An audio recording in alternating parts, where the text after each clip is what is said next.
Ketiga, tahun depan bukan tidak mungkin kita seperti Thailand, terjadi technical recession. Ya. Apa yang dikatakan Prof. Ferry, bisa kayak Nepal, bisa kayak Bangladesh, nggak tertutup kemungkinan. Karena semua orang menjadi dalam posisi tidak nyaman secara sosial.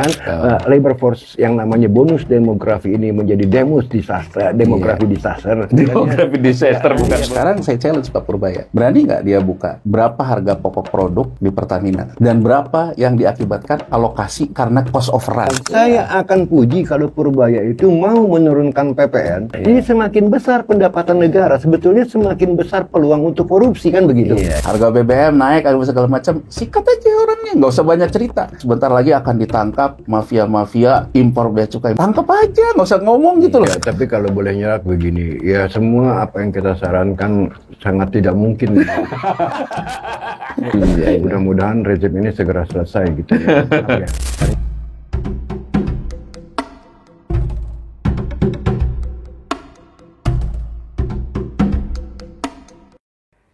Salam cerdas, Ibu Bapak, saudara-saudara yang saya hormati, kembali berjumpa dengan saya, Awali Rizky. Kali ini di sesi Indonesia Economics Club, udah lama nih, non-aktif, udah hampir 2 bulan.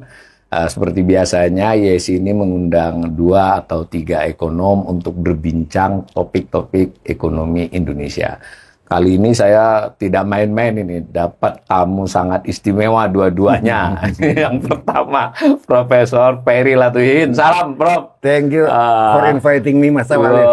Ini pokoknya nggak usah dikenalin lagi lah. Kalau dikenalin malah ini. Yang kedua, ya teman saya yang memang rutin di sini, Mas Yanuar. Assalamualaikum, Mas Yanuar. Salam, Mas Ferry. Ini tadi OPR kita sudah bincang-bincang. Saya malah bingung nih mau bincang apa kepada 2 orang ini. Cuman saya kasih pengantar begini. Ini kan secara umum ada 2 pendapat ya terhadap kondisi ekonomi Indonesia saat ini. Satu kelompok, dan jelas itu pemerintah dan otoritas ekonomi, everything is okay kan, ekonomi baik-baik saja, kita sedang tahap ekspansi, mau mencapai dan seterusnya lah.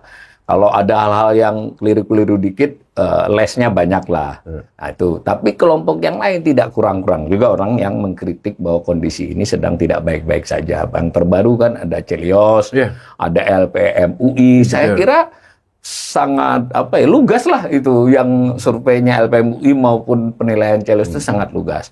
Tapi sebelum LPMUI dan Celios sebetulnya ada 2 orang yang menurut saya mengkritiknya sudah dari awal, bukan mengkritik ya, memberikan pandangan yang bahwa ini keadaan tidak bisa dibiarkan. Nah, salah 2-nya ada di sini nih.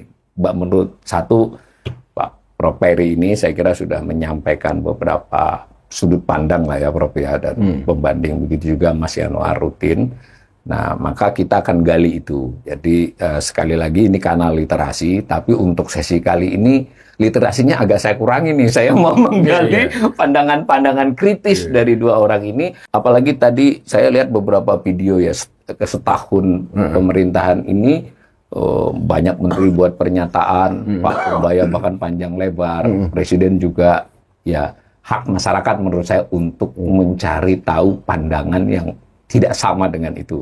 Karena ini menyangkut masa depan kita semua. Gitu ya, Prof. Mas Yanuar. Nah, saya mulai dari Pak Ferry dulu. Kalau misalnya diminta melakukan assessment simple gitu, apa sih sebetulnya yang terjadi pada ekonomi Indonesia saat ini, Prof? Ya gini, ya, saya setuju ya dengan survei-survei yang dilakukan tadi dalam evaluasi 1 tahun Prabowo Gibran ya.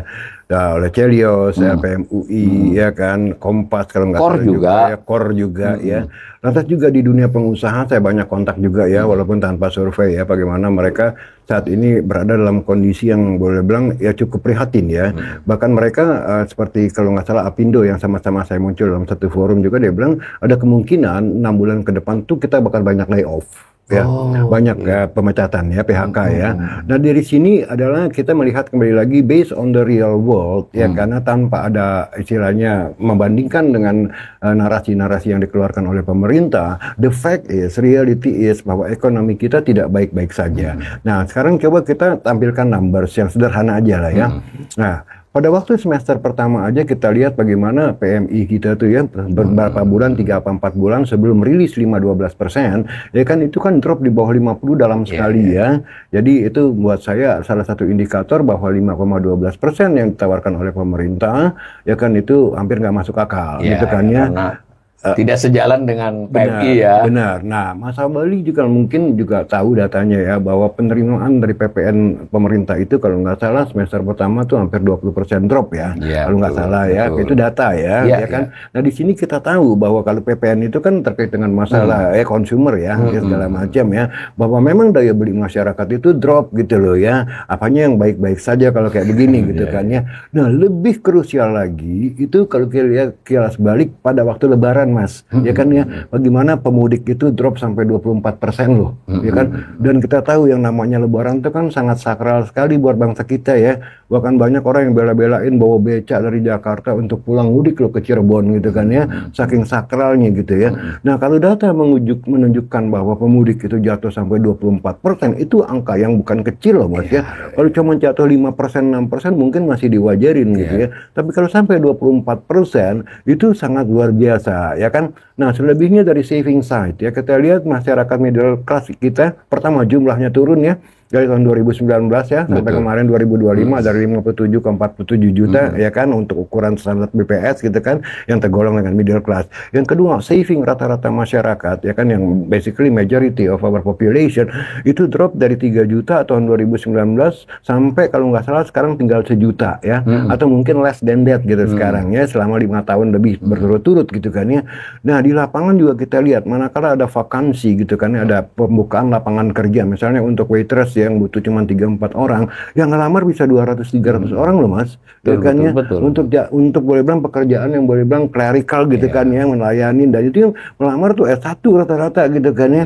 Nah, di sini dari data, dari fakta ini ya, dan data yang ada gitu kan, itu tidak ada alasan untuk mengatakan bahwa ekonomi kita is in quite a good shape ya, malah in a bad shape gitu kan ya. Nah, selebihnya kita lihat lagi ya, klaim-klaim pemerintah bahwa program-program yang ultra populis seperti makan bergizi gratis katanya akan menciptakan sekian juta lapangan kerja. Yang ada kan yang keracunan 10.000 lebih udah gitu loh ya. Bukan lapangan kerja ini malahannya. Dan bahkan masuk New York Times loh ya kan. Masuk Straits Times juga di Singapura kalau nggak salah ya. Masuk kalau nggak salah di di koran Belanda juga ya, bahwa makan gratis ini, waduh, ini luar biasa ini bisa menjadi genocide loh ya, pembunuhan massal loh ya. Nah, program-program kayak ini yang pertama ada kembali lagi tidak efektif untuk menciptakan lapangan kerja, dan saya tidak tahu ngitungnya bagaimana. Yang kedua, ya ini menggerogoti kekuatan fiskal kita. Coba bayangin 328 triliun itu kan luar biasa itu ya, pengeluaran yang paling gede porsinya dalam APBN ya. Sementara manfaatnya itu kita tidak lihat, Mas gitu loh ya. Ini bukan kritikan loh, ini argumentasi. Beda nih ya. Anda punya counter argumen, silahkan kita bisa debat soal itu gitu ya kan. Ini argumentasi based on fakta and logika kalau menurut saya ya. Nah, sekarang dalam kondisi seperti ini ya kan, kita lihat aja institusi lembaga-lembaga internasional like IMF, World Bank, EDB segala macam juga udah drag down, udah revise down our economic growth ya kan ya, dari 5% ke 4,7, bahkan S&P ke 4,6%, and at the end of the day, it may be lower loh dari 4,6% gitu kan. Karena apa? Saya lihat lagi ya, ekonomi kita ini bank dependent, Mas, ya kan. Ini sangat-sangat bank dependent ya, tergantung pendanaan dari bank ya. Nah, kalau kredit growth September kemarin jatuh ke 7,02% dari double digit, wah ini berarti memang permintaan sangat lesu sekali. Khusus UMKM malah hanya 1,5%. UMKM cuma ini terendah loh dalam sejarahnya. Saya lihat datanya Mas Awali ya kemarin ya. Dan sangat luar biasa. Yang kedua, kita lihat lagi undisbursed loan ya. Itu kan luar biasa. Artinya kredit lain udah dibuka tapi orang nggak mau colek duit itu gitu kan ya, karena outlook is quite grim gitu kan ya. Nah, ini jangan, maksudnya begini, pemerintah harus terbuka ya dalam menanggapi data-data dan fakta-fakta ini, tidak mengobrol janji bahwa kita akan 6% apalagi 8% gitu kan ya, yang mana itu nggak mungkin. Nah, kalau mau 8%, orang bilang 13.000 triliun, mau bukan 13.000 triliun ukurannya, ya kan, mau mencapai angka 14 paling minimal di dalam equation daripada GDPY sama dengan G plus C plus I plus X minus M, itu I-nya investment tuh minimal harus 40% loh, secara sustainable tiap tahun, ya kan ya, like China ya kan sampai 49%, makanya dia bisa shooting up ke 10%. Untuk sustain harus investasi, nggak bisa konsumsi dong. Harus investasi 40% itu dalam equation tadi ya, lebih. Nah ini semua nggak affordable buat kita gitu loh ya. Nah sekarang kita lihat aja bagaimana kemarin kita lihat udah mulai dolar rupiah under pressure gitu kan ya. Ya kan FDI malah banyak yang udah ada malah akhirnya kabur gitu kan karena premanisme gitu kan ya. Nah jadi saya tidak melihat bahwa outlook is rosy seperti yang ditawarkan oleh pemerintah, malah yang saya bayangkan adalah, ini bayangan saya bisa salah ya, malah Q3 hitung-hitungan saya juga ya, iterasi saya juga ya, Q3 tahun depan bukan tidak mungkin kita seperti Thailand terjadi technical recession ya. Technical recession mungkin nggak dalam tapi 0% misalnya ya. Itu kan drop jauh sekali Mas ya kan. Bayangkan kita 4% aja, 5% aja tidak bisa absorb the labor force ya. Demografis bonus kita ini bahaya loh. Di sisa ticket time 5% aja kita nggak bisa absorb loh. Apalagi kalau 0% Mas. You can imagine apa konsekuensi sosialnya nanti. Ya bukan tidak mungkin, saya bilang sama teman-teman, ini bisa menjadi Nepal Indonesia ini Konoha ini ya. Kalau tidak hati-hati gitu ya. Karena over promise dari pemerintah yang mana dalam kenyataan hidup sehari-hari rakyat merasakan bagaimana sulitnya cari kerja. Ya bahkan saya waktu satu panggung di salah satu televisi dengan orang Apindo, bos Apindo bilang ya kita dari Apindo 6 bulan ke depan mungkin lebih banyak layoff daripada kita rekrut orang gitu loh ya.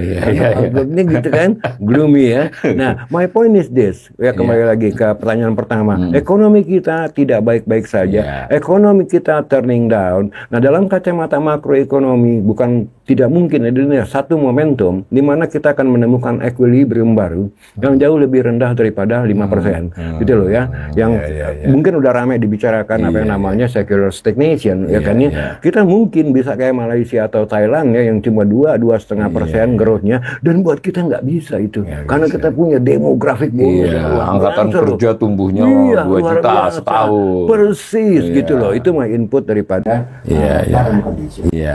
Jadi pemirsa, meskipun Prof Peri ngomongnya cepat tapi ketangkap ya oleh kita penilaian umumnya begitu. Tapi kalau dilambatin kita lambatin.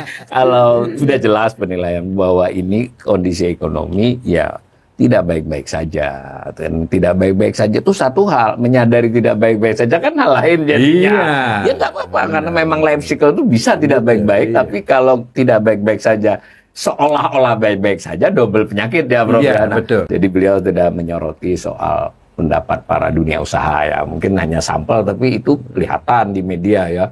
Apindo lah, Asosiasi Pertekstilan, pedagang eceran, hotel, losmen, intinya nyaris tidak ada asosiasi yang independen, yang netral mengatakan kondisi bisnisnya sedang bagus. Ya mayoritas bagus. Yang kedua tadi sudah beliau sampaikan juga soal fakta bahwa yang namanya PHK, kesulitan cari kerja, atau kalaupun diakui ada pengangguran tidak turun, sebenarnya kan dia pindah kerja yang sangat tidak bermutu kan begitu Prof ya. Malah saya datanya sudah jelas. Sebenarnya yang persentasinya yang turun, penganggurannya nggak turun.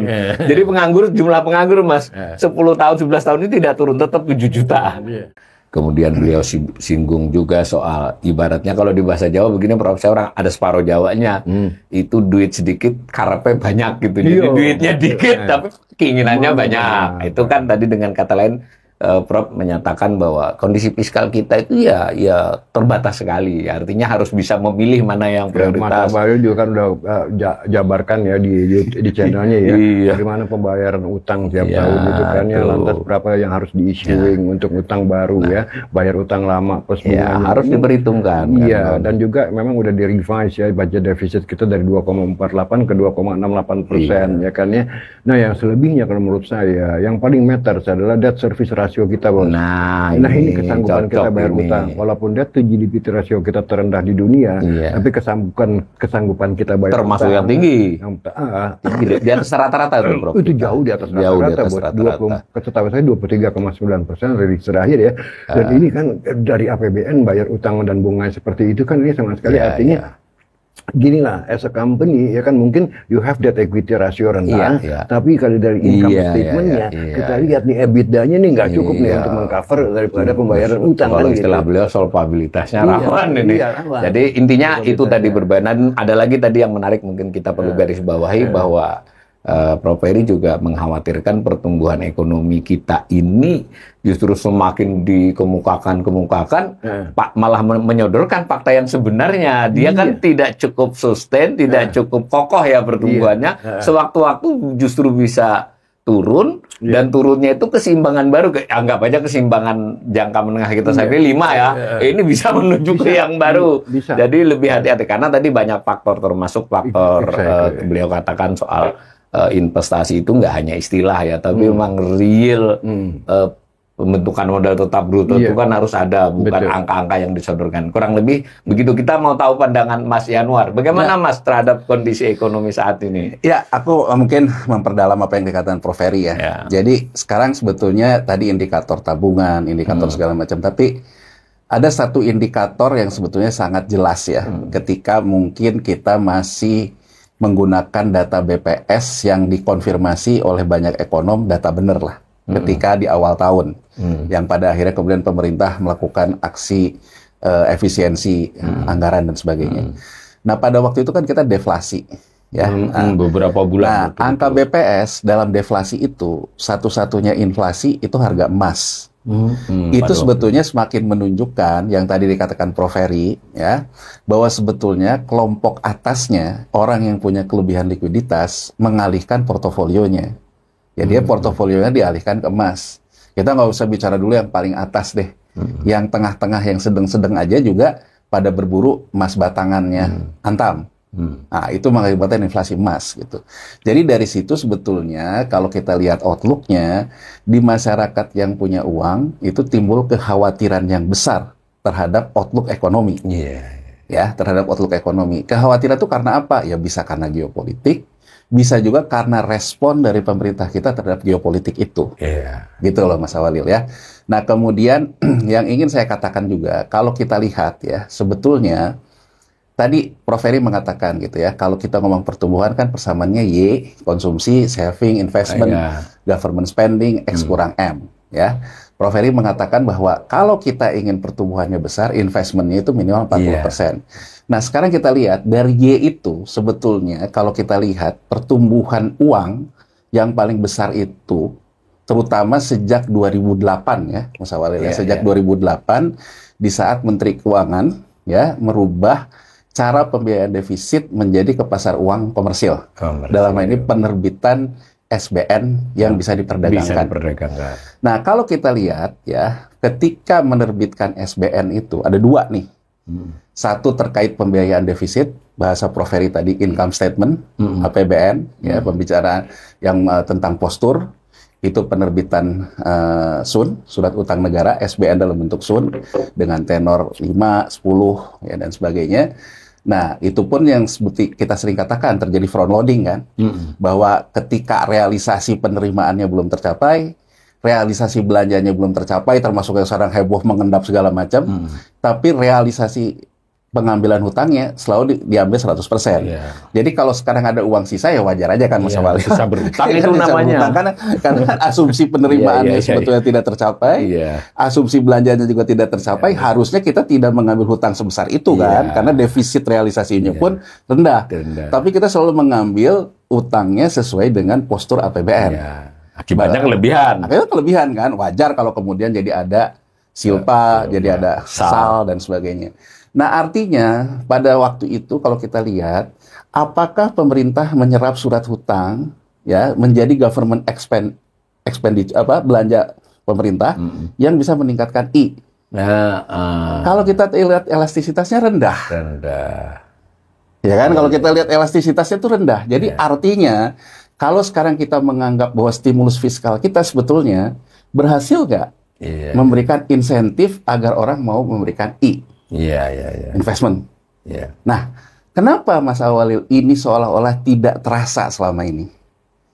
Ya, kenapa tidak terasa selama ini? Karena kalau kita lihat, kita terjadi pertumbuhan kelas menengah atas kita yang mendapatkan pendapatan dari portofolio akibat likuiditas dari surat belanja negara yang diperdagangkan di pasar modal itu memicu likuiditas di pasar modal secara keseluruhan. Ya, kita juga dinikmati oleh keadaan pada waktu itu memang ekses likuiditas dari luar, membeli sun kita, sehingga ada ekses likuiditas dana di situ. Ada QE dari Amerika ya. QE dari Amerika. Jadi kalau kita lihat nih garisnya nih, cadangan devisa kita nih dari 2008 ya sampai periode QE ya sampai 2008 sampai 2011, bahwa cadangan devisa kita naik pada saat QE-nya injeksi. Pada saat QE-nya di 2011 tapering off turun. Nah, kalau kita lihat lagi posturnya di cadangan devisa yang naik itu, isinya sebagian besar adalah SBN. Artinya sebetulnya Bank Indonesia juga menyerap SBN untuk menerapkan stabilitas makro. Salah nggak? Nggak salah.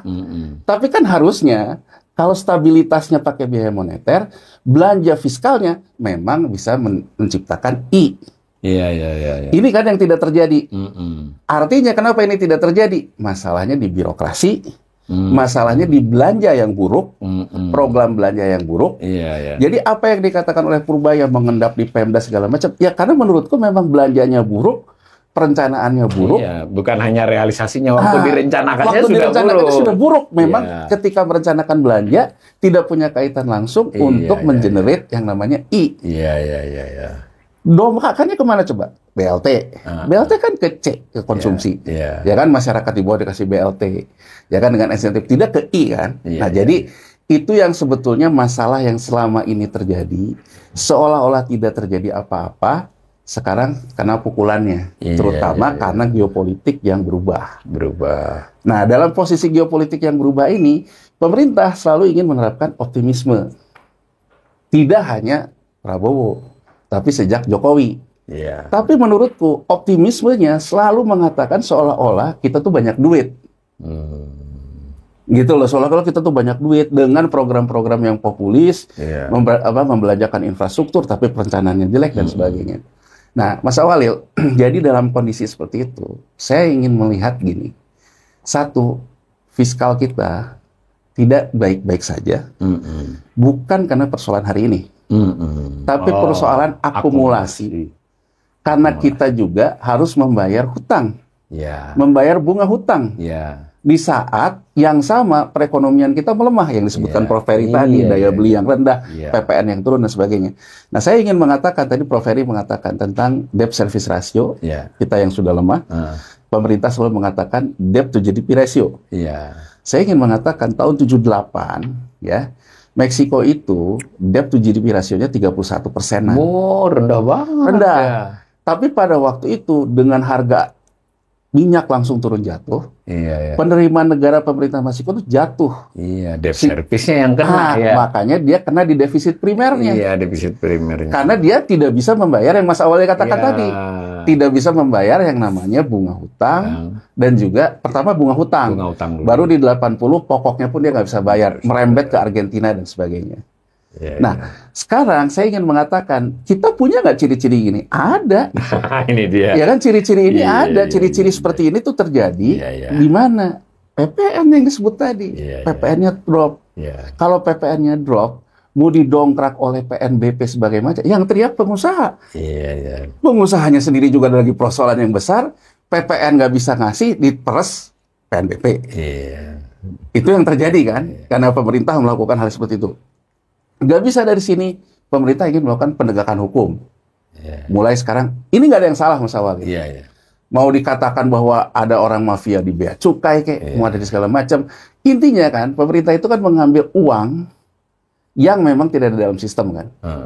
Tapi kan dalam kondisi seperti ini, timingnya di saat ekonominya juga melemah, ya. Apa yang dikatakan Prof. Ferry bisa kayak Nepal, bisa kayak Bangladesh, nggak tertutup kemungkinan karena semua orang menjadi dalam posisi tidak nyaman secara sosial.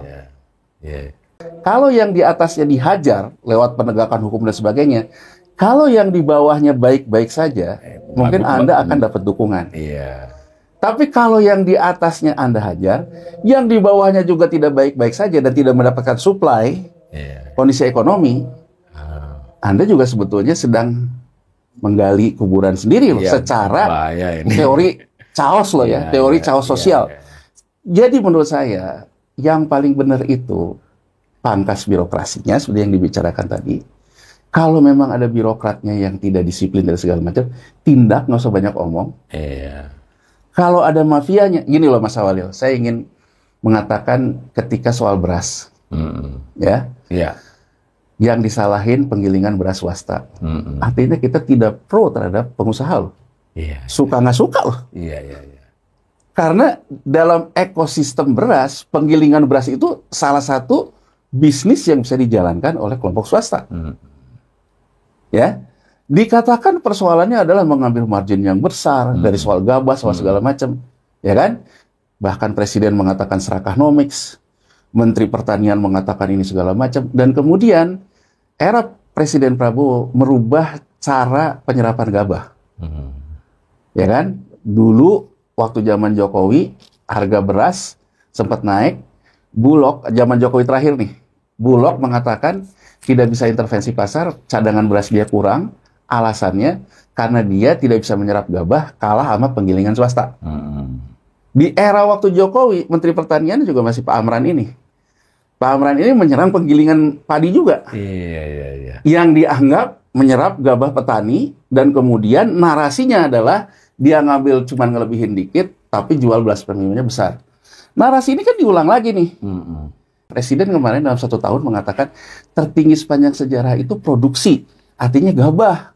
Gabah, bukan beras. Bukan beras gitu loh. Jadi maksud saya itu baru stoknya, belum lagi distribusinya. Distribusinya. Jadi aksesnya. Saya ingin mengatakan tidak ada yang salah dengan data yang dikemukakan. Produksi gabahnya, karena sekarang ya petani takut ya, karena dijagainnya sama TNI, sama Polri, harus diserahkan ke Bulog. Sekarang pertanyaannya, Bulog menyerap gabah sedemikian banyak, jadi berasnya berapa? Itu pertanyaan kritisnya. Didistribusikan dengan baik. Kemudian didistribusikan dengan baik atau tidak? Konteks yang sama ketika kita ngelihat bisnis BBM, bisnis SPBU. Ketika sekarang yang namanya BBM swasta, SPBU swasta, Shell, Vivo, dan sebagainya, tidak mendapatkan izin impor, harus ngambil ke Pertamina. Kan sama juga sekarang dengan matinya penggilingan beras swasta dengan SPBU swasta. Sama loh ini. Ada nggak insentif berusaha kalau dilihat dari sini? Nggak ada. Jadi intinya adalah pemerintah ini menjalankan ekonomi komando, dijalankan oleh pemerintahan. Pertanyaannya, bolehkah? Boleh. Asal efektif. Efektifkah dia menggantikan peran penggilingan swasta? Efektifkah dia menggantikan peran SPBU swasta? Ujungnya kan masyarakat di sini. Ini Mas Yanuar ini menyerang ke jantung persoalan loh ya. Artinya bahwa Mas Yanuar mengkritik, ya memberi pandangan lah ya, bahwa soal melihat data. Bahwa mencoba mengalihkan peran-peran swasta yang tanda petik dituduh melakukan beberapa hal yang bersifat menguntungkan dia sendiri, dicoba diganti dengan metode lain. Nah, yang metode lain ini tidak dipersiapkan dengan baik, dan so far sejauh ini nggak kelihatan efektif kan. Akibatnya beras numpuk, harganya ini BBM mencoba, sebutlah baik maksud Bahlil ya, biar kita Pertamina juga berkembang, tapi yang ada adalah kesulitan kan. Sebelum sampai sana, Mas, tadi saya tertarik soal, karena arahnya kan ke sana nih, bahwa apakah mungkin kita krisis fiskal yang tadi contoh Meksiko ya di tahun-tahun itu, sebagai saya sempat kemarin beberapa hari ngotak-ngatik, kelihatannya shortfall kita di pajak ya, itu akan terendah nih sepanjang sejarah, Prof. Jadi kita mungkin shortfall di 12-an, 10 lah kalau dipaksakan. Belum pernah kita misalnya 5-4, khusus PPN itu kira-kira shortfall di 11-12, PPH bisa di kisaran itu juga. Nah, cuma tertolong sedikit oleh cukai karena dia perpajakan kan. Dan itu menurut perhitungan ini sendiri, pemerintah sendiri sebetulnya. Dia tidak menyebut angka.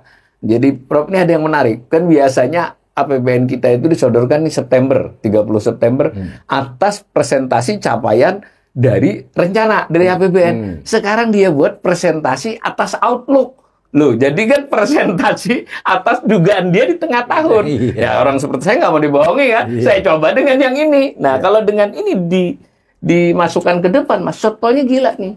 Artinya ini fakta. Artinya pemerintah ini ya sebenarnya juga nggak ada masalah, bukan nggak ada masalah ya. Diterima dulu dong fakta itu, toh, Prof. Bahwa kita memang sedang sulit cari pendapatan, kan? Tetapi apa follow up-nya? Nah, terus yang kedua, yang bunga ini menggila, Mas. Terlepas yield itu turun Di minggu-minggu ini 6 lah, 6,0. Itu kan hanya baru 2-3 minggu. Kalau ngelihatnya kan harus hitungan sepanjang tahun tuh. Dan average. Dari kemarin saya hitung average ini termasuk yang bunganya 0 dan nggak berbunga loh, Mas.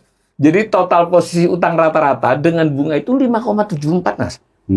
Jadi ini sudah termasuk yang 0, betapa beban segitu itu mungkin beban tertinggi di seluruh kawasan dalam hal bunga. Belum lagi pokok kan. Akibatnya debt service kita itu kalau yang DSR 24-25% itu yang utang luar negeri, bro. Kalau yang pemerintah ini sudah 243, 44. Itu kan ya, itu disebut angka 40%. Ya, itu kembali lagi masalah apa yang seperti Mas Januar bilang ya. The question is solvency. Solvency apakah kan. kita bisa solvent atau tidak ya. Nah, orang selalu dibikin kagok dengan istilah debt to GDP ratio gitu kan ya. Kita terendah dunia 38-39% seperti Mas Yanwar bilang. Itu bukan ukuran yang benar, yang ukuran yang benar debt service ratio. Iya, karena itu day per day ya kalau debt service ratio itu. Kan itu kesanggupan Anda bayar utang dan cicilannya gitu loh ya. Utang nggak apa-apa banyak kalau bisa bayar. Dikit nggak bisa bayar. Contoh, setahu saya Singapura itu debt to GDP rasionya kalau nggak salah ya, saya bisa dicek lagi 160%. Iya,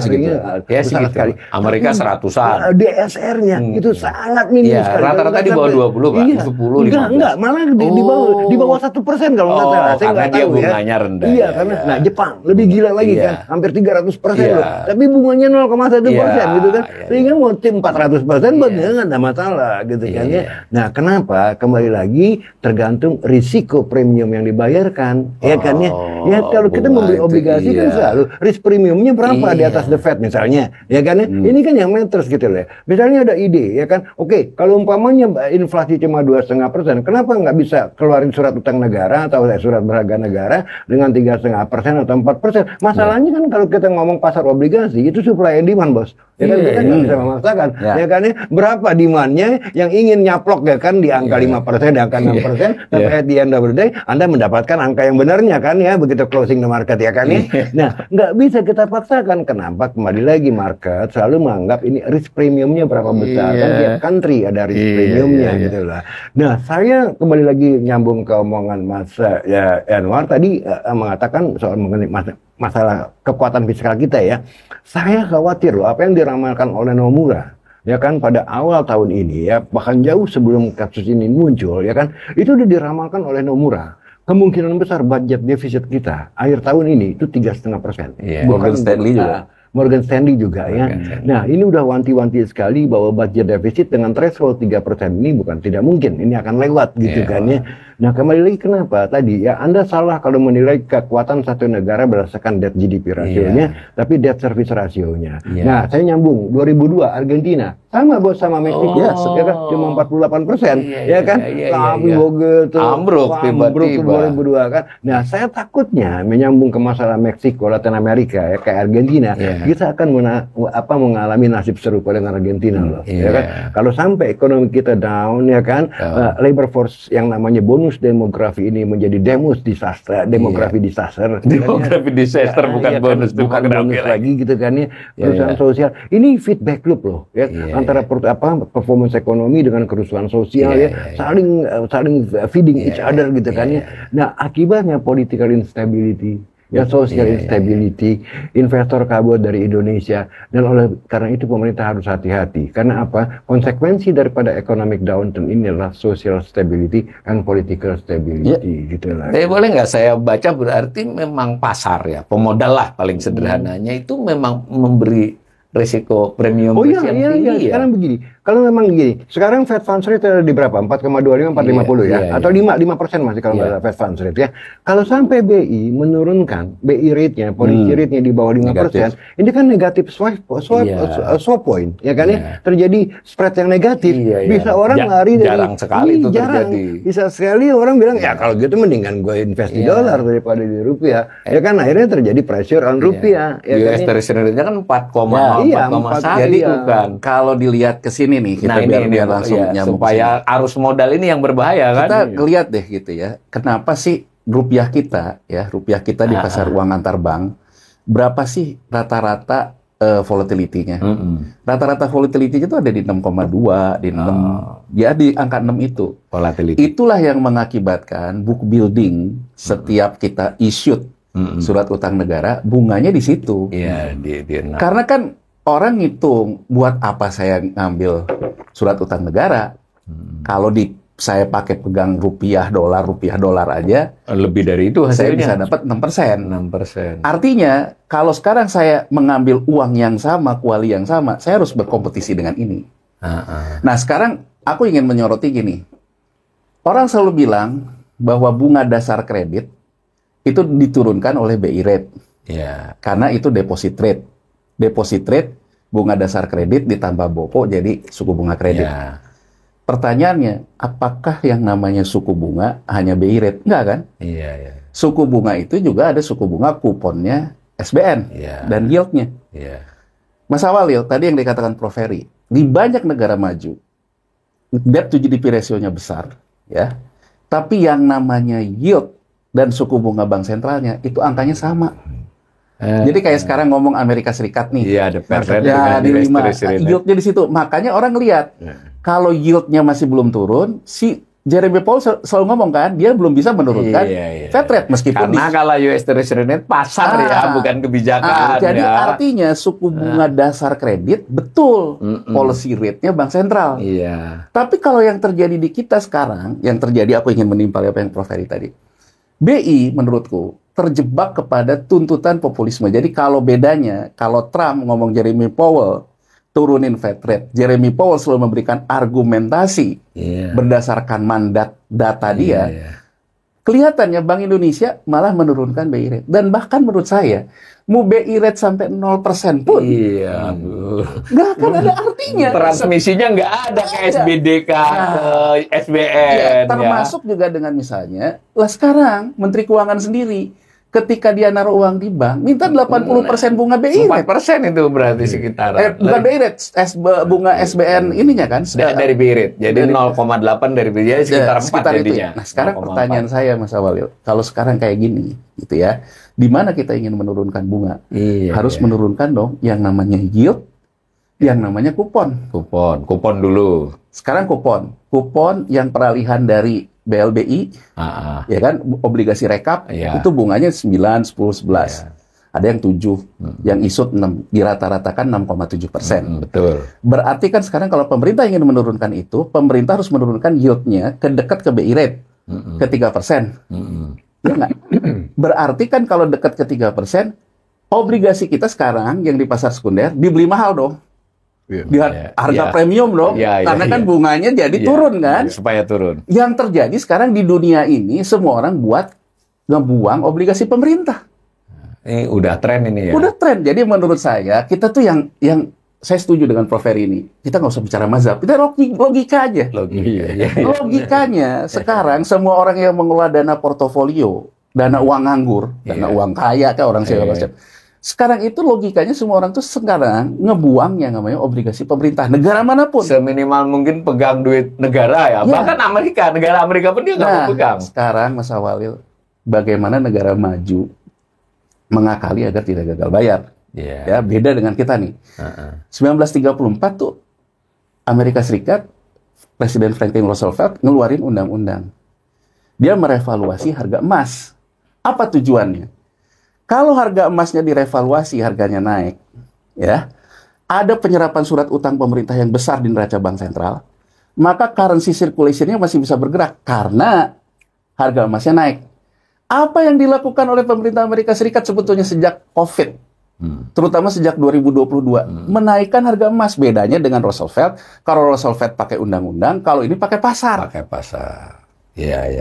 Nah, sekarang kalau kita lihat nih datanya, siapa yang banyak beli nih dari 2022 sampai ke 2025 ini? Awalnya yang banyak beli itu adalah Exchange Trading Fund, ETF, produk reksadana hedge fund-nya di Amerika Serikat. Ya. Nah, sekarang dengan harga emas naik terus, yang beli siapa dalam setahun terakhir ini? Udah bukan ETF lagi, Bank Sentral. Kecuali Bank Indonesia. Jadi Mas Awalil, menurut saya, Amerika Serikat dia sebetulnya lagi mengulang apa yang dia lakukan dulu, tapi dia dengan menggunakan tenaga pasar kan, sehingga harga emas naik. Nah dalam posisi kayak gini, posisi kita sama nggak sama dia? Kan beda nih.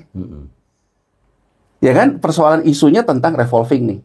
Ya, jadi artinya supaya nggak gagal bayar. Kalau dulu Elon Musk mengatakan jangan nambah lagi defisitnya, biar beban revolvingnya nggak banyak. Yeah. Jadi artinya bank sentral, si The Fed, mengambil yang akan jatuh tempo, emasnya kan nggak usah terlalu tinggi nih. Tapi kan Trump juga sama nih sama presiden kita nih. Pengen juga. Pengen banyak maunya banyak juga. Belanja, banyak maunya juga. Defisitnya nambah. Itu ributnya dia sama si Elon Musk kan. Nah sekarang pertanyaan saya, kita lihat ke dalam potret seperti itu, outlook seperti itu. BI nambah emas nggak? Enggak. BI nambah SBN nggak? Iya. Bahkan yang Mas Awalil bilang, kenapa yieldnya bisa turun ke 5,17 itu, karena BI yang pegang sekarang. Sehingga tradable share-nya, volatility-nya itu berkurang, karena BI dikekepi lah, bahasa Jawa. Tapi di sisi lain, BI juga mengeluarkan SRBI. Ada pendapatan bunga, ada biaya bunga kan? Untuk mengkompensasi. Sekarang kalau BI dibebankan untuk merevolving hutang pemerintah dengan BI mengambil seperti itu, tapi BI sendiri 200T-nya dipindahkan ke Bank Umum. Iya, pakai apa dia beli? Ini kan menurut saya secara logika agak-agak gimana ya? Kita ngomong logika gitu, secara logika di saat kebingungan ini BI memanage portofolionya di saat dong. Beli emas enggak? Beli SBN terus. Tapi dana untuk dia juga melakukan stabilisasinya dipindah. Itu dana operasi moneter kan. Nah, terus oke lah, kita pernah bahas di sini. Ada SDR IMF yang dibagi-bagi waktu COVID di masih standby itu 135 T-an kan kalau dikerupiahin kan. Banyak Mas, 6,8 miliar dolar. Ya, 6,8 miliar dolar. Itu. Terus standby loan-nya di sini juga kan ada. Ada, ya benar. Artinya kalau BI merealisasikan yang belum pernah dipakai waktu dibagi-bagi COVID plus yang ini itu sama kan Mas Aulil dengan angka 200 itu hampir mirip lah. Iya benar. Benar. Itu kan kayaknya asumsinya. Berarti kalau seperti itu menurut saya katakanlah 2025 dibertahan kayak gitu, 2026 yang dikatakan oleh Prof. Ferry tadi misalnya terjadi suatu masalah, BI mungkin ngambil dulu hutang ke IMF yang standby loan-nya, 2027 sempat nggak? Jadi apa yang diduga Prof. Ferry bahwa kemungkinan terjadi kontraksi sosial itu besar loh. Dan tadi kan kalau pasar tuh kan kalau sampai kita pakai duit IMF itu pasar membacanya pasti sentimen negatif dong. Oh iya, dan sekarang kan gini. Kita termasuk yang baik lah, belum pakai saat ini. Iya, tadi Prof. Ferry ngomong juga ya banyak ketemu. Saya banyak ketemu orang-orang yang ya kelas atas lah ya, ya mungkin konglomerat ya gitu ya. Dia nanya ke saya, itu udah dari sekitar 2 tahun lalu untuk memindahkan alokasinya ke emas. Banyak yang nanya ke saya. Nah setelah saya runtut-runtut, ya mungkin ditawarin sama hedge fund-nya di luar. Nah ini kalau kita lihat trennya, yang juga data residence mengalirkan uang keluar, betul. Itu udah terjadi dari Juni tahun lalu kan misalnya. Iya benar. Sebelum Prabowo memerintah loh. Tapi angka ini selalu diingkari dan selalu dikaitkan persoalan dengan capital flight, persoalan dengan Serakanomics. Itu kan kalau dilihat tuh kan cara berpikirnya itu di HE-nya parkir di luar. Jadi udah lama itu. Cara berpikirnya itu ke persoalan pengkhianatan Mas Awalil, bukan ke persoalan kondisi ekonomi. Nah, ini menarik nih. Jadi narasi yang dikembangkan itu, residence yang keluar itu berkhianat. Serakanomics. Padahal kalau kita lihat dari potret ekonomi globalnya, dia bertindak rasional saja. Rasional kan gitu. Jadi hal rasional, tapi dinarasikan kepada hal-hal yang disebut dengan pengkhianatan. Dan itu kan harus diatasi dengan langkah rasional juga. Katakanlah betul pengkhianatan kan gak usah ngomong Mas.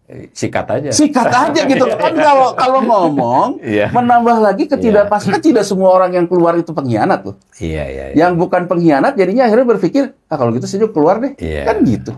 Dampak ikut saya pertajam nih, kayaknya percakapannya mengarah begitu. Satu, kita punya risiko tentu. Kita tidak berharap ya, Bro.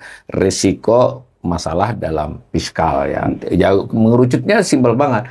Ada potensi bisa gagal bayar kewajiban utang, entah itu bunga, entah cicilan. Meskipun itu mungkin 6 bulan atau setahun yang akan datang. Ada risiko itu dari kapasitas fiskal kita yang ada. Yang kedua, ketika kita kaitkan dengan neraca yang sifatnya valuta asing, kelihatannya kita tidak cukup kokoh kan, karena kenaikan cadep kita selama beberapa tahun ini rendah banget loh, bro. Sebenarnya relatif naik tapi rendah trennya. Bahkan khusus tahun 2025 ini turun, kan? Belum, padahal ini sudah termasuk standby-nya si IMF tadi. Nah, tadi kan penyebabnya adalah yang fundamentalnya di current account dan di transaksi finansial kan kita memang lagi buruk nih 2025. Nah, tadi Prof menggarisbawahi bahwa ini tidak tertutup karena memang ya risiko premium apa itu sentimen kan, karena modal mikir juga. Nah, kalau ini bercampur kan serius banget. Belum yang ketiga yang dari awal digali dua orang ini, bahwa ada masalah di ketenaga kerjaan, ada masalah di kemiskinan, ketimpangan. Ya ini kita singkirin dulu nih yang revolusi. Yang dua ini saja, yang teknikal ekonomi ini mungkin nggak, Prof, kita bermasalah di fiskal. Masalah ini tidak sekedar kesulitan. Sekarang kan cuma kesulitan. Bisa, mungkin aja ya kalau saya lihat indikasinya. Tapi gini ya kan, yang terjadi di emerging market, mereka avoid yang namanya default. Ya kan? Karena nanti kalau satu kali default ini kan akan pasti dibantu lah kita ya. Pasti dibantu. Nah, makanya juga di sini saya lihat bahwa independensi BI dipertanyakan. Mungkin sudah merasakan bahwa wah, BI ini nggak bisa nih independen nih, kalau bisa printing money lah buat kita kan gitu ya. Artinya jadi money printing machine lah ya. Tidak independensi BI at stake nggak masalah. Yang penting kita punya fiskal ini bisa sustainable, utang dan bunganya gitu kan. Tapi kan ini bad news gitu loh ya, memberikan indikasi bahwa waduh, Indonesia tidak baik-baik saja nih kalau sampai BI bisa printing money kan gitu. Ya kan, nah, apalagi namanya emerging market, bos ya kan. Nanti kalau BI sebagai institusi menjadi political institution ya kan, seperti yang dimauin si Trump kemarin terhadap Jerome Powell ya kan, ya wah ini bahaya sekali ya kan. Makanya juga dolar kan under pressure terhadap hard currency yang lain ya kan ya. Nah, apalagi nanti kita gitu kan, kalau memang benar-benar notabene rakyat merasa waduh, investor merasa bahwa memang BI printing money ya kan, waduh kita soft currency loh bos, bukan hard currency ya kan ya. Anytime orang, dan kita tidak melakukan capital control kayak Cina ya, anytime orang bisa kabur gitu loh ya. Tapi poinnya begini, kalau menurut saya ya, segala macam data, fakta ya kan, narasi-narasi, bahkan survei-survei menyatakan satu ya kan, bahwa ekonomi kita tidak dalam kondisi baik-baik saja ya kan ya. Nah, sekarang yang menjadi pertanyaan, kalau government keep rolling down the street like this dengan narasi-narasi bahwa kita kuat, ekonomi kita kuat, bisa bentar lagi 6%, lantas naik ke 7%, satu kan naik ke 8%, ya kan? Sampai kapan Anda bisa berbohong? Kita kelebihan duit, banyak duit nganggur, itu kan gampangannya banyak duit kan? Nggak mungkin gitu kan? Dia memang banyak duit nganggur, tapi kalau nggak dipakai untuk investasi, untuk apa? Itu buktinya undisbursed loan-nya, itu duit yang idle gitu loh, ya kan? Nggak dipakai investasi, diperbankan ya kan ya.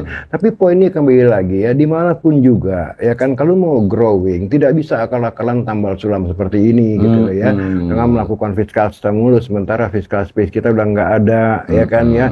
Kenapa tidak ada? Karena debt service ratio kita yang udah tinggi, bukan debt to GDP ratio kita ya kan ya. Daya kita melakukan pembayaran utang dan segala macam udah hampir nggak ada. Kalau 25% dari APBN untuk itu aja kan luar biasa, nggak ada space untuk stimulus gitu kan. Itu logikanya. Yang kedua, dari sisi konsumen, kita lihat daya beli masyarakat terus drop ya kan ya, terbukti dari indeks kepercayaan konsumen IKK kita itu kan terendah ya sepanjang berapa tahun ya, September ini. Jadi kalau pemerintah bilang, apalagi Purbaya bilang, wah 200 triliun dia tuh konsumsi naik 5,68%, saya bilang mana datanya gitu kan. Itu kan cuma sampean punya narasi ABS itu anak buahnya lapor ke dia mungkin kan nggak ada buktinya yang jelas. Rilis September kemarin IKK kita itu drop rendah gitu kan ya. Nah, dari investasi tidak ada kelihatan tanda-tanda yang menggembirakan. Dari konsumsi apalagi berdasarkan IKK tadi ya, saya belum lihat bisnis sentiment nanti indeks itu gimana ya kan ya. Nah, sekarang pertanyaannya adalah apa yang harus dilakukan oleh pemerintah? Jangan terus-terusan membohongi masyarakat dengan mengatakan bahwa kita bukan tidak mungkin 6%, 7%, 8%, sementara data dan fakta tidak ada yang menunjukkan ke arah sana kan gitu ya Mas Awal ya. Iya betul. Nah, sekarang kita sampai pada titik di mana mengatakan pada pemerintah, please realize it ya kan. Ya, don't tell a lie to any people, ya kan. Sekarang yang menjadi pertanyaan kita sebagai ekonom, mungkin masyarakat tidak mempertanyakannya, tapi kita ekonom mempertanyakan apa sih your program nanti nih untuk mengcounter ya downturn ini, ya kan ya. Masuk akal nggak sih your program seperti ini untuk mengcounter the downturn of economic growth kita, ya kan ya.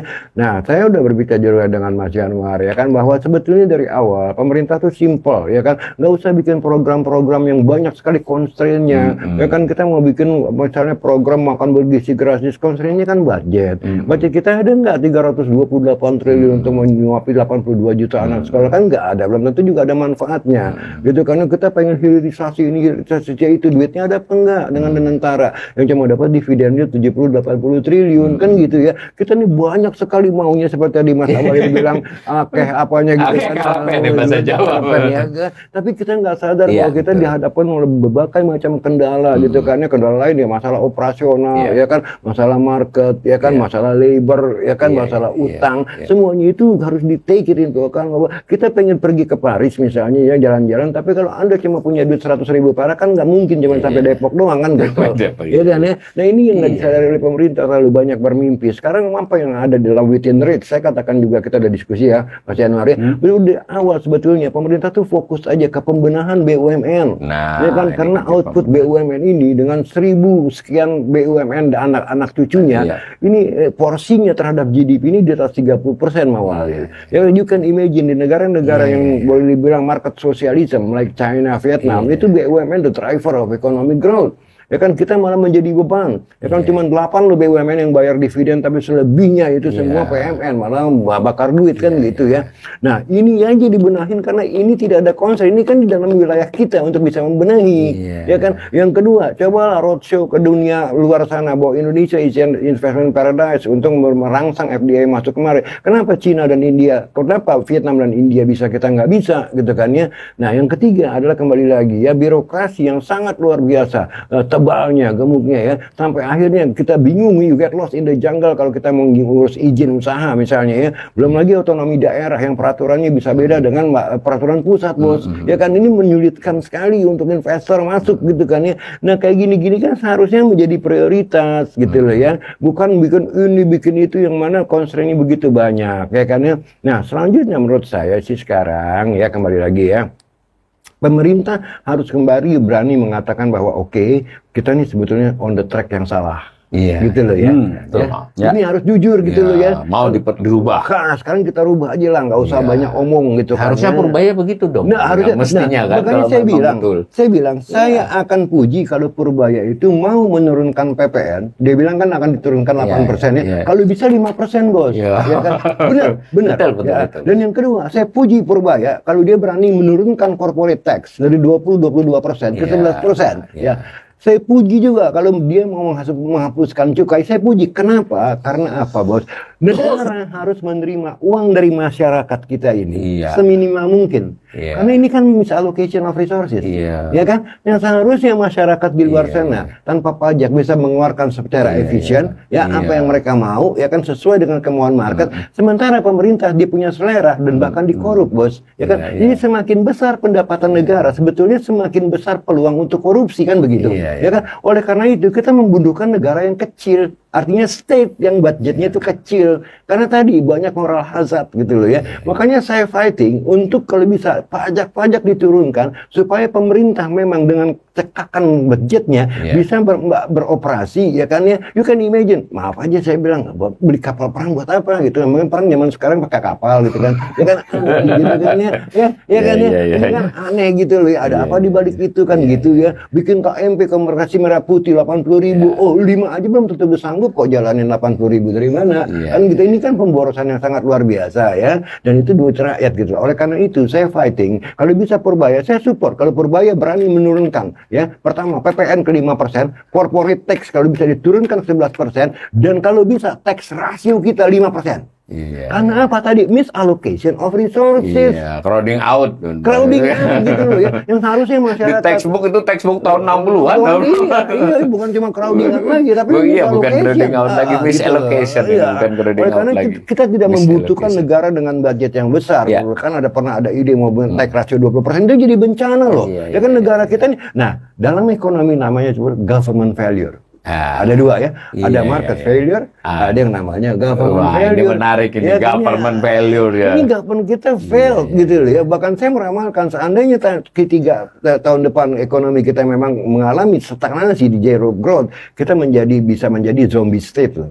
Ya kan? Karena tadi kerusuhan sosial, stabilitas politik, ya kan? Saling feeding dengan ekonomi performance yang makin drop, economic performance drop, feeding lagi social instability. Akhirnya ekonomi like Argentina, bukan tidak mungkin loh, udah banyak contohnya bos, ya kan ya. Nah oleh karena itu saya bilang Purba ya, I support you, ya kan. Oke lah, jangan ngomongin masalah segala macam, you are cowboy atau tidak cowboy, buat saya tidak penting. Berani tidak mengecilkan pendapatan negara, bukan memperbesar, karena memperbesar semakin memperbesar misallocation of resources, ya kan. Oke, fine, kalau kita potong corporate tax ya kan ke 11%, ya itu jelas defisit. Nah, bagaimana dengan pembayaran utang kita? Mereka harus tahu, ya kan, bahwa ini jalan ya, stepping stone menuju ekonomi yang lebih baik. You don't have to worry, ya kan, kita nggak akan default.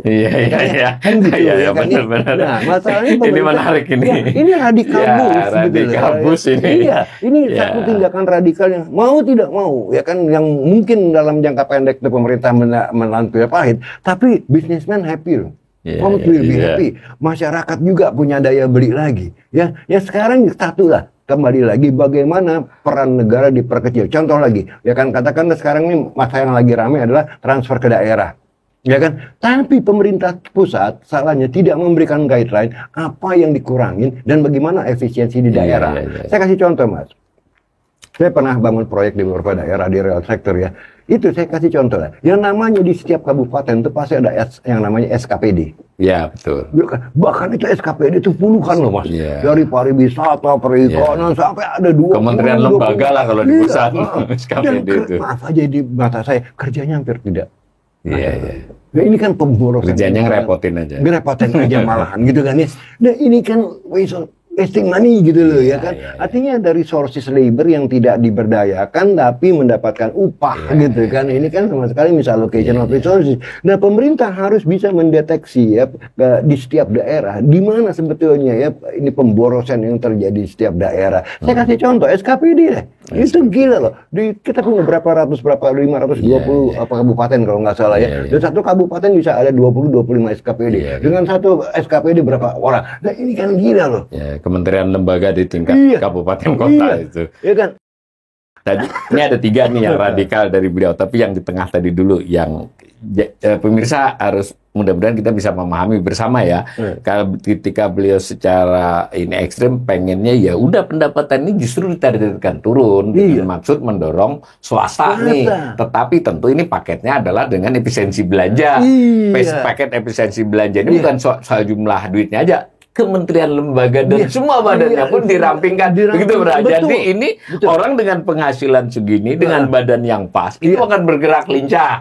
Nah, yang menjadi motor pertumbuhan itu rakyat dan swasta. Kan begitu. Ini melayani itu. Itu yang paling radikal dari beliau. Jadi, nah yang lain lagi yang radikal juga. Ini saya kira menarik yang BUMN. Ini logikanya sebenarnya sama dalam konteks dasar pemikiran. Tapi nanti nggak deliver di sana mekanismenya. Ketika dana antara diutarakan kan pengennya begitu tuh. Karena fiskal kita terbatas, hanya 3.000-an, 3.500, sementara BUMN lebih dari 10.000, ya kan? Dan memang real omsetnya juga mempengaruhi PDB lebih besar dari APBN. Itu juga udah salah pikir ya. Nah, coba Bro. Dibikinnya dana antara itu, saya tahu, cuman ya kebetulan saya di Dewan Pakar ya. Jadi saya tahu ini cuman melihat total aset mereka yang mereka rasa 15.000 apa 14.000 apa 16.000 triliun yang mereka bisa leverage ngutang. Dengan total aset yang begitu besar, masa kita bisa ngutang, ya kan? Apakah itu lewat obligasi atau kalau lewat structure dan segala macam? Dipikir itunya. Dengan utang ini kita bisa membangun hilirisasi A, B, C, D segala macam. Come on man, total aset itu kan book value, ya kan? Itu kan book value sama sekali gitu loh. Ya, bukan market value. Nah, makanya saya pertanyakan, ya kan? Kembali lagi. Berapa net worth-nya? Kan ada utang di dalamnya. Ekuitasnya ya, yang dicari ya kan. Yang kedua, kalau toh ini dilikuidasi, berapa liquidation value-nya? Ini kan yang listrik, kabel, pembangkit yang rusak. Jadi dari 15.000 triliun yang dibangga-banggakan itu, saya bilang ini dulu. Paling banter, bos. Paling banter cuma 1.500 atau 1.200 triliun. Ya kan?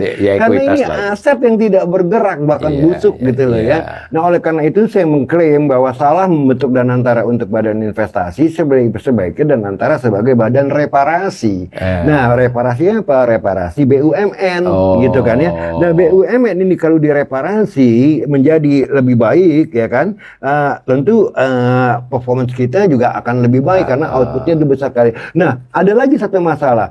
Pemerintah tuh malas sekali melakukan apa yang namanya divestasi atau privatisasi, gitu kan ya. Makanya saya bilang, wah ini nggak bisa. Kalau memang aset-aset yang busuk-busuk tidak bisa lagi dikaryakan, ya kan. Saya kasih contoh, tahun 2009 saya diajak oleh Pak almarhum Boyke Mukijat yang diangkat menjadi ketua PPA pada waktu itu untuk merapi beberapa BUMN. Dia bilang, bro, lu mau nggak, ya kan, benahin misalnya kertas Kraft Aceh, Iglas, Balai Pustaka, ya kan, gue baru dapat duit suntikan nih dari Kemenq sekian. Aku bilang, bos, gini, gue sih bukan nggak mau jadi direktur ya, yang jelas gue nggak bisa tidur. Kenapa? Ini aset udah merah banget nih equity-nya, ya kan? Ya, disuntik segitu aja nggak ngaruh itu. Maksa tetap disuntik terus sampai 12 tahun kemudian baru mereka mati. Kenapa nggak dibikin mati pada waktu itu? Nggak kan? buang-buang duit. Nah, ini cara berpikir yang salah, Mas Walil. Jadi makanya saya bilang pemerintah harus berani mengambil tindakan radikal, yaitu mendivestasi BUMN yang memang sudah tidak diperlukan lagi dan malah merongrong gitu loh ya. Kalau perlu ditutup aja. Kalau dijual nggak laku ditutup aja. Ya kan, fire sale atau apa gitu kan ya. Nah, peliharalah yang memang tersisa yang baik-baik performance-nya dengan memasukkan profesional di dalamnya gitu kan ya. Bukan monyet-monyet politik loh jadi komisaris ini, komisaris itu. Ini kan masih terjadi. Ya kan? Wah, semua itu orang-orang yang tidak paham. Saya lihat teman-teman saya, orang-orang politik jadi komisaris. Bukan saya iri, tapi ya, lu ngapain di sana, ya kan, cuma sekedar dapat duit, ya kan, najis kan, ya kan ya, lu nggak tahu itu duit haram. Kalau lu kerja nggak dapat, lu nggak kerja apa-apa, lu dapat duit, ya kan, maaf aja kalau gua nggak akan mau, gitu kan ya. Itu satu. Yang kedua, seringkali salah pikir antara infrastruktur dan suprastruktur, bos, ya kan. Zaman Jokowi jor-joran dibangun infrastruktur gede-gedean sampai Kertajati ini sekarang jadi kandang kambing, gitu kan, saking kelebihan, gitu kan ya, ya kan. Nah, problemnya bukan di situ. Ironisnya adalah infrastruktur, stock of capital kita naik, produktivitas kita turun. Ini kan ironis. Karena dia tercatat sebagai PMTB. Ini kan kapital stok naik, ya kan. Logikanya kan harusnya kan labor juga produktifnya, tapi ini turun. Nah, problemnya adalah di suprastruktur, bos, bukan di infrastruktur. Regulasi, rule of law, ya kan, premanisme, ya kan, corruption, ya kan, changing regulation, perbedaan regulasi Pemda sama pusat. Ya, ini harus dibenahin untuk menarik investasi. Mau jalan semulus paha foto model juga nggak akan yang datang orang untuk FDI gitu kan. Kalau memang datang di tempat dirongrong sama preman kan gitu ya kan. Tapi bagaimanapun tadi kan tetap melihat kalau dibenerin BUMN ini salah satu solusi kan terhadap iya kita lihat ya bahwa motor pada pertumbuhan ekonomi di Vietnam, di Cina, bahkan di India juga itu adalah state-owned company. Ya kan, tapi memang benar-benar dibikin sedemikian rupa, ya, sampai mereka perform very well, ya kan, memberikan kontribusi kepada ekonomi. Tapi di sini kan jadi rongrongan, bos. Bayangkan dari 1.000 sekian BUMN yang totalnya adalah ada holding dengan anak cucunya, itu 1.000 lebih loh BUMN yang katanya akan dipangkas 800 BUMN oleh Rosan katanya kan. Oleh Danantara gitu kan ya. Nah, sekarang bagaimana BUMN ini, ya kan, kembali lagi ya, menjadi agent of economic development, ya kan, menjadi agen pembangunan ekonomi seperti di Vietnam ya, seperti di Cina, ya kan. Nah, tapi masalahnya kembali lagi, punya political will apa tidak? Kan tidak ada. Sebab kemarin juga saya lihat masih omon-omon ya Pak Prabowo ya. Lihat aja komisaris semuanya itu kan masih orang-orang politik, ya kan ya. Mungkin juga. Iya, kan ini kagak benar gitu loh ya. Tapi tetap BUMN salah satu kunci ya. Tadi yang ketiga tadi yang sampean sebut itu bagaimana kita menarik investasi asing itu juga masalah kita ya. Masalah kita sebetulnya kan satu. Sekarang bos nggak gampang kita menarik investasi asing kalau ada saingan, kan gitu. Dulu kalau tidak ada saingan tahun 70-an ya kan masih zaman Soeharto ya kan kita masih perawan ekonomi kita, minyak banyak, gas banyak ya kan kita bisa melakukan industrialisasi baik di industri dasar maupun industri hilir segala macam ya kan. Tapi sekarang you compete with other countries bos. Ya kan, bisa nggak menawarkan bisa nggak menawarkan option yang terbaik buat saya? Saya di Vietnam ditawarin kayak gini loh, ya kan? Saya di Cina sekarang, di India kayak gini. Indonesia, come on man, ya kan bangun kawasan-kawasan industri aja hampir tidak becus gitu kan ya. Jadi problemnya di kita itu jangan anggap enteng, ya kan? Karena problem kita nih ada yang namanya softwarenya. Sama kayak komputer bos, hardware-nya boleh cantik, tapi kalau software-nya abal-abal, ya buatan Cibinong sana ya, tidak muat gitu loh. Ini Anwar saya minta menanggapi komentar ini saja biar mengerucut bagian-bagian yang perlu ditanggapi dari pendapat ini tadi. Sangat setuju. Ya, jadi kalau kita lihat ya apa yang dilakukan oleh Cina ahead the curve sebelum krisis moneter Asia terjadi tahun 98. Dia udah punya proyeksi ya. Ya, ini yang sekarang orang selalu bilang bahwa Cina secara ekonomi kebijakannya kapitalis gitu.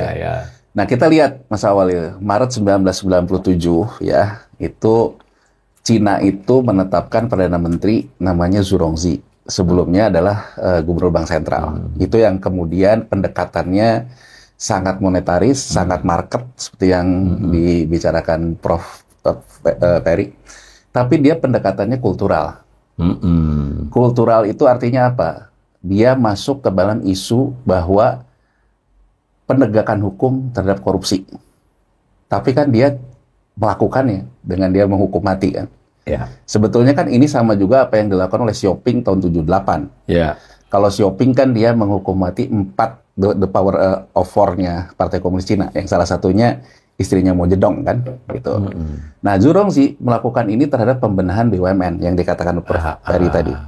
Apa yang dia bentuk? Yang dia bentuk ya pertama kali itu adalah mengaudit investigasi semua laporan keuangan BUMN. Audit bener.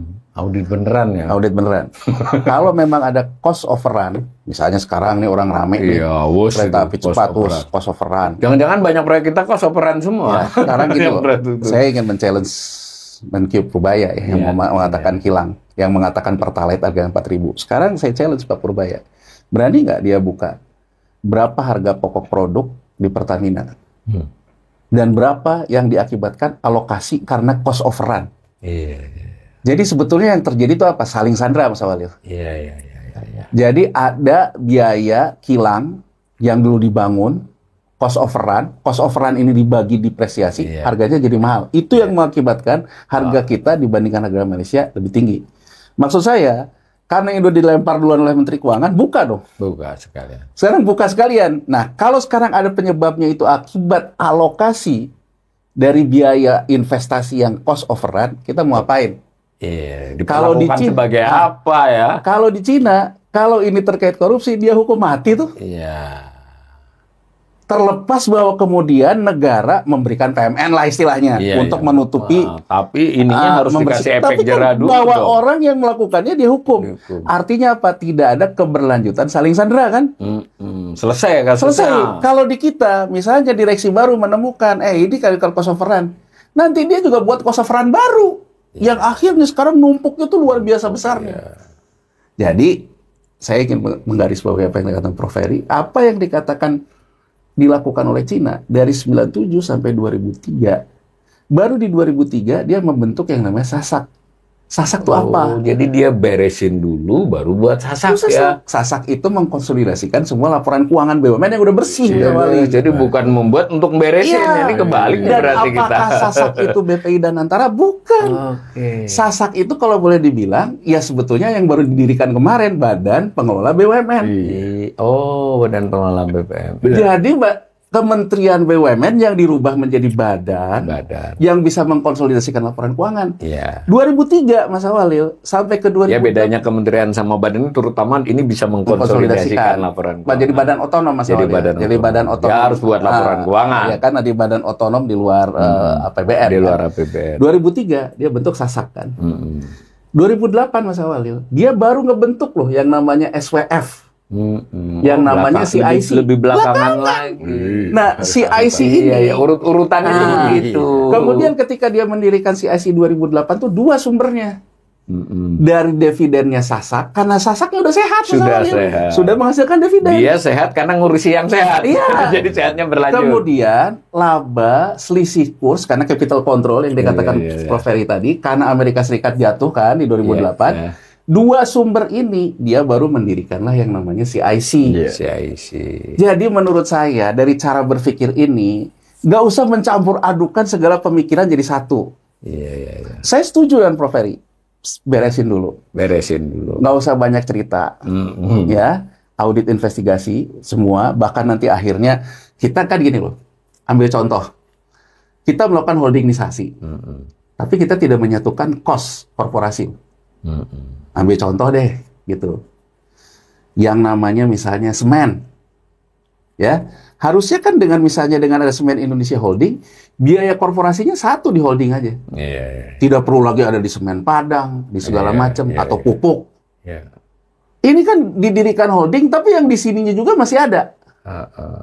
Ya kan? Ini salah satu sebetulnya kita tuh melakukan restrukturisasi atau gaya-gayaan nih. Karena kalau gaya-gayaan terkait juga dengan efisiensi, efektivitas. Jadi kalau kita sekarang membenahi ini, akan terpangkas sendiri tuh BUMN. Akan dibubarkan sendiri tuh BUMN. Nah, jadi kalau itu yang dilakukan menurut saya Mas Awalil, itu fokus. Dan kita nggak usah bicara. Harga BBM naik, segala macam, sikat aja orangnya, nggak usah banyak cerita. Sama kayak sekarang misalnya sebentar lagi akan ditangkap mafia-mafia impor bea cukai. Menurut saya, tangkap aja, nggak usah ngomong gitu loh. Tangkap aja, benahi gitu ya. Kan kalau ngomong dulu ini kan kesannya jadi kayak tawar-menawar juga loh. Ya, dan masalah bea cukai itu juga kita lihat tahun 80-an bagaimana Orde Baru kewalahan ya. Dengan menyewa dari Swedia, SGS ya kan masalah betul Soeharto. Dan berdasarkan pemantauan kita juga sebetulnya kebocoran uang negara di yang namanya cross border ekonomi kepabianan itu bisa sampai 360 triliun tiap tahun ya. Karena terlalu banyak lembaga yang involved di sana gitu kan, over birokrasi gitu kan, dari polisi air sampai badan karantina dan segala macam. Ini sangat luar biasa ya birokrasinya ya. Nah, Purbaya berani nggak membenahi birokrasi ya kan, artinya gini, menggantikan birokrasi yang manual dengan sistem gitu ya kan. Ini seharusnya dengan information technology udah jago gitu kan, ini udah canggih ya.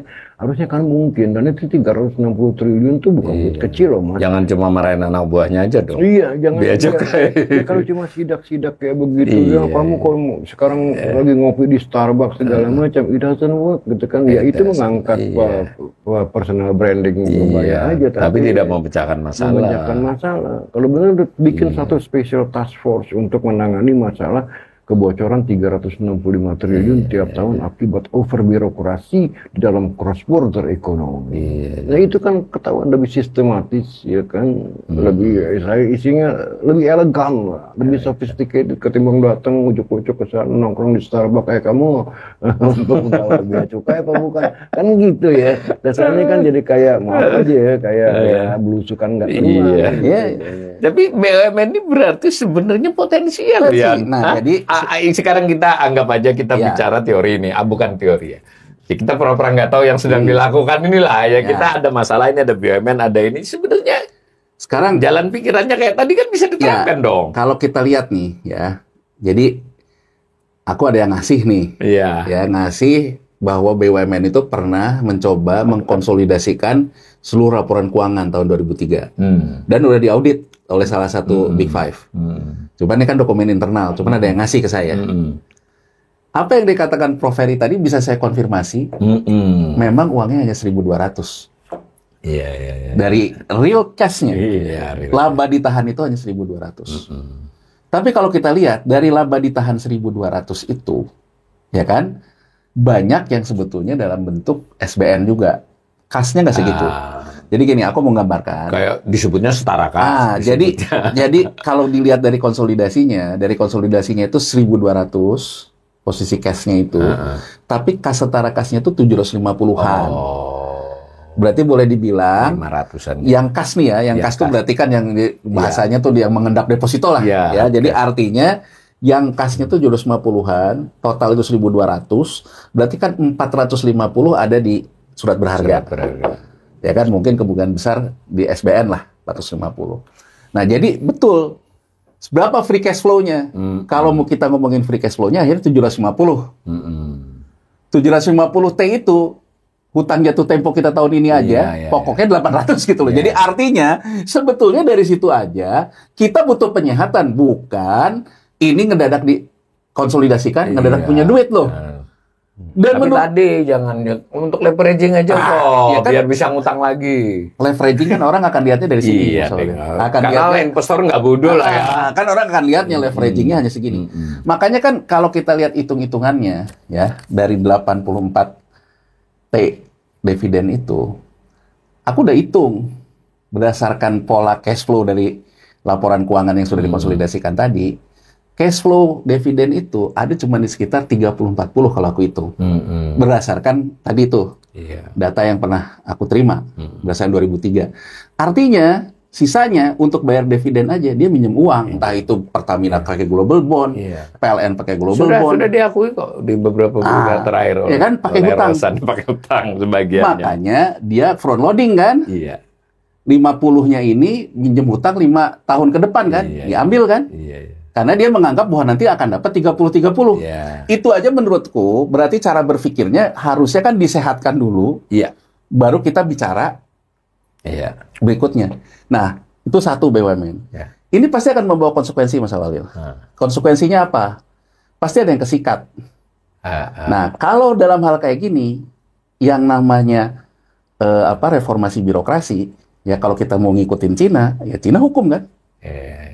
Gitu juga yang ide radikal dari Prof. Ferry ya. Kalau Prof. Ferry tadi kan mengatakan kecilin aja pendapatannya agar belanjanya mau tidak mau diefisienkan. Kalau belanjanya diefisienkan, berarti kan efisiensi birokrasi. Berarti kan efisiensi birokrasi di pemerintahan, entah itu Pempus, Pemda, SKPD, KL, ya, entah itu juga di BUMN, ya, akan menciptakan layoff kan? Menciptakan PHK. Akan menciptakan PHK kan? Nah, mungkin, PHK-nya banyak. Nah, menurutku, kita perlu belajar dari Jepang waktu kalah Perang Dunia Kedua nih. Jepang itu kan negara yang dicatat dia sukses pulih dengan menerbitkan asset-backed securities kan. Sekuritisasi. Orang yang tadinya kerja misalnya di Toyota mesti bayar PHK. Namanya baru kalah perang. Mau bayar PHK dari mana? Yang dilakukan akhirnya adalah, kamu ahli emur ya? Udah deh, perusahaan emurnya dikeluarin deh. Kamu sekarang keluar ya dari Toyota. Tapi kamu ngurus emur. Nanti emurnya dibeli sama Toyota. Posisi sebagai karyawan dengan posisi sebagai mitra usaha beda, Mas Walil. Dia ikut nanggung resiko nih. Dia ikut nanggung resiko.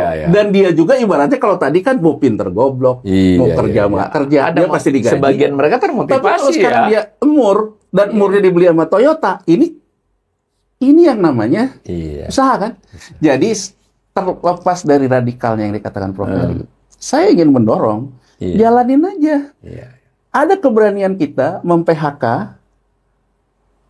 birokrat, mem-PHK BUMN, tapi kita juga memberikan solusi. Ya udah, sekarang kalau misalnya di BUMN itu, misalnya ambil saja contoh di Pertamina gitu, ya kan? Ya udah, dia dulu ahli apa? Ya coba deh sekarang kamu buat deh di luar deh.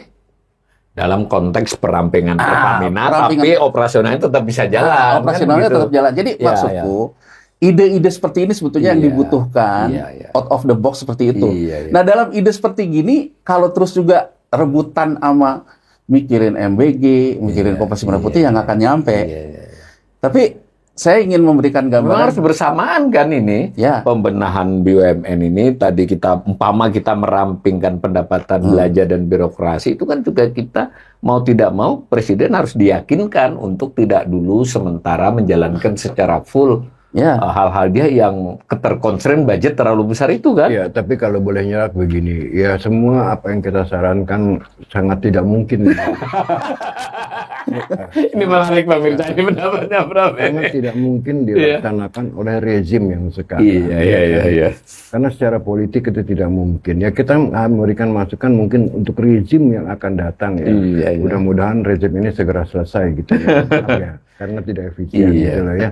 Nah kembali lagi sebetulnya untuk rezim yang akan datang tadi apa yang kita sampaikan berdua ya. Pertama adalah benahi BUMN dengan baik. Jangan terlalu banyak boros dengan program-program yang populis untuk menang nanti pilpres lagi padahal itu uang rakyat yang dipakai gitu kan ya.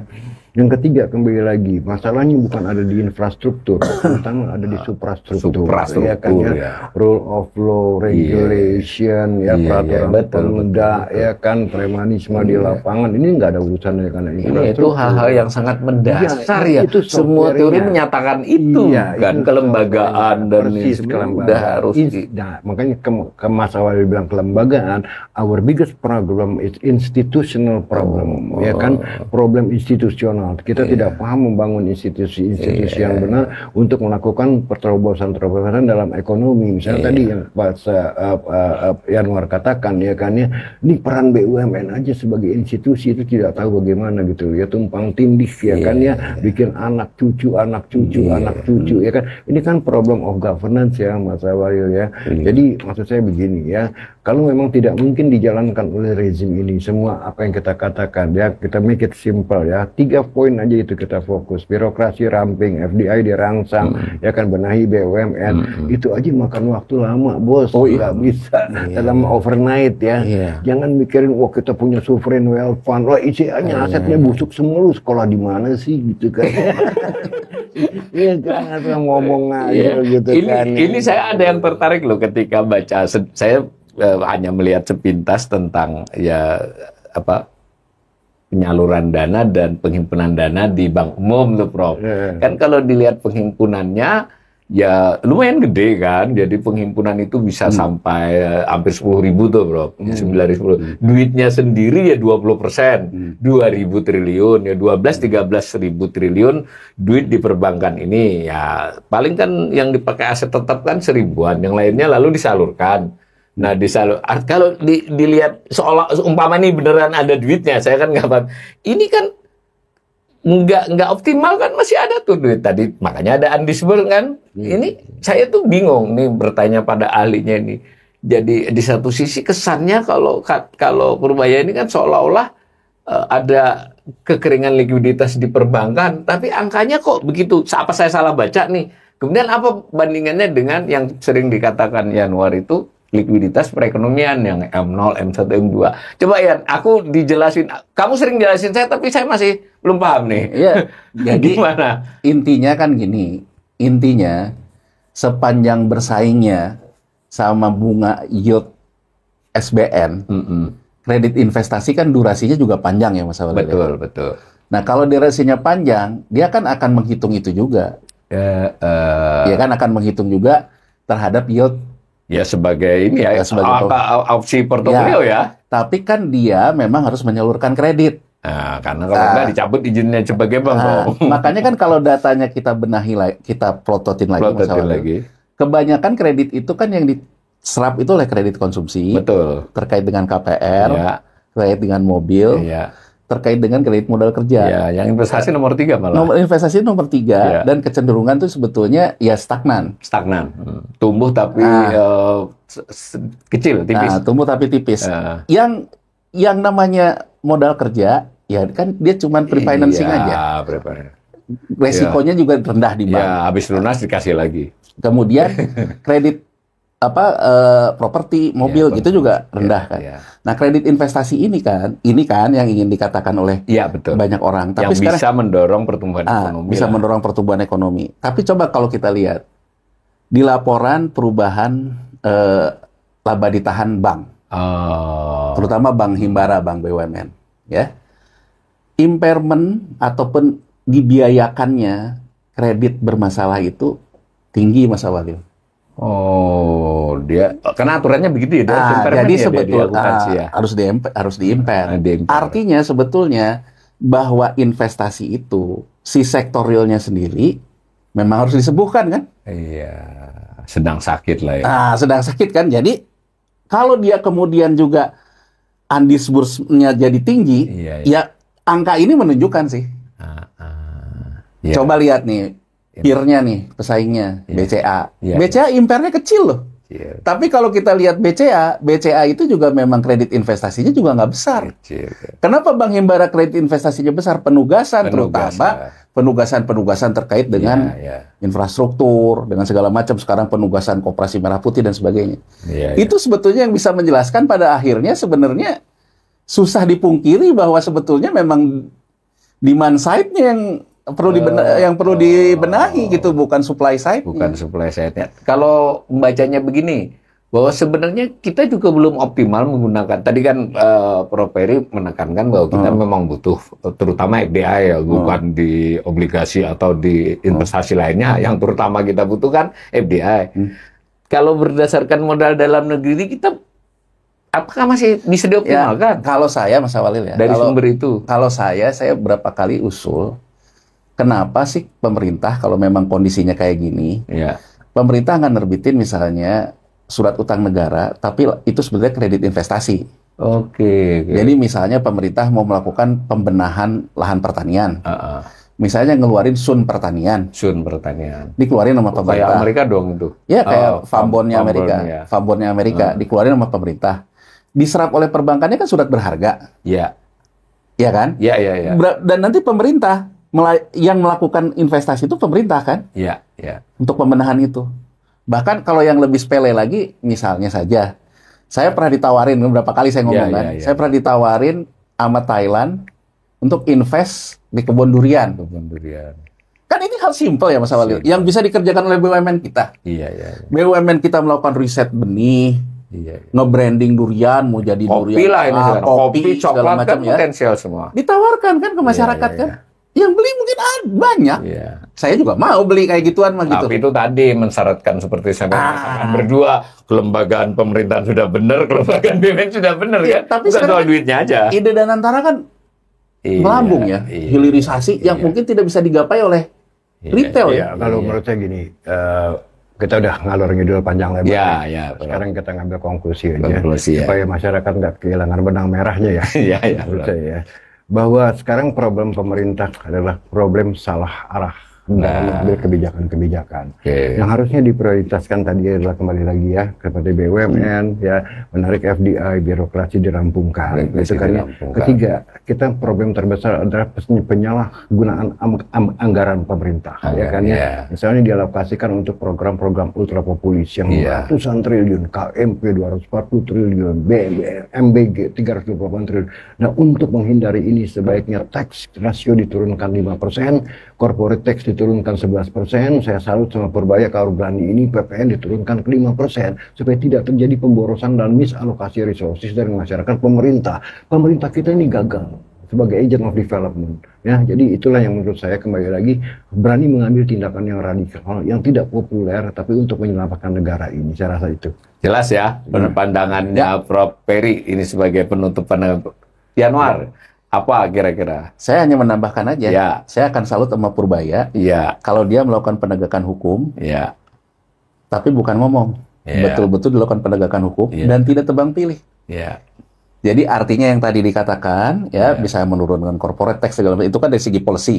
Dari sisi tata kelola, saya akan dukung dia. Kalau itu memang tidak hanya kata-kata, tapi kalau hanya kata-kata, polisinya juga. Kalau bahasa Prof. Peri melanggar hukum ekonomi, tata kelolanya juga cuma ngomong aja, ya itu kan namanya akhirnya meninabubukan kita kepada persoalan-persoalan personal branding yang pernah kita rasakan menimpa kekecewaan kita kepada Jokowi kan gitu. Jadi artinya ya saya hanya ingin memberikan masukan kepada Purbaya, ya lakukan. Terobosannya itu lakukan, yang dikatakan Prof. Peri tadi. itu akan membawa konsekuensi terhadap perampingan birokrasi dan penegakan hukum. Kalau dia lakukan penegakan hukumnya, dia lakukan fiscal policy-nya, ya kita dukung. Begitu ya, pemirsa. Jadi saya kira kesimpulannya sesuai dengan ekspektasi saya, kedua narasumber ini, kalau saya sederhanakan, ingin mengatakan arah kebijakan yang sekarang diambil ini keliru, harusnya diperbaiki. Tapi tadi Prof. Ferry sedikit kurang percaya, mungkin tidak diambil. Tapi kan kewajiban moral sampean, Prof, untuk mengatakan bahwa tadi ditekankan juga oleh Yanuar. Jadi saya tidak ingin menambah-nambahi bahwa pada dasarnya kedua narasumber dan mungkin juga saya di dalam banyak tayangan juga sependapat bahwa di luar dugaan banyak orang, kita ini tidak sedang, bukan sekedar tidak baik-baik saja, sudah tidak baik-baik saja, salah mendiagnosa, salah mengobati, kan begitu, Prof. Betul. Itu hasilnya bisa di luar soal ekonomi. Kita semua tentu tidak berharap. Sebagai orang yang waras, kita tidak berharap. Tapi tidak ada salahnya juga ini menjadi peringatan buat kita semua, tidak hanya pada otoritas, bahwa kondisi ekonomi kita ini sedang menuju hal-hal yang mungkin tidak terbayangkan destruksinya di masa mendatang. Mudah-mudahan sih tidak terjadi.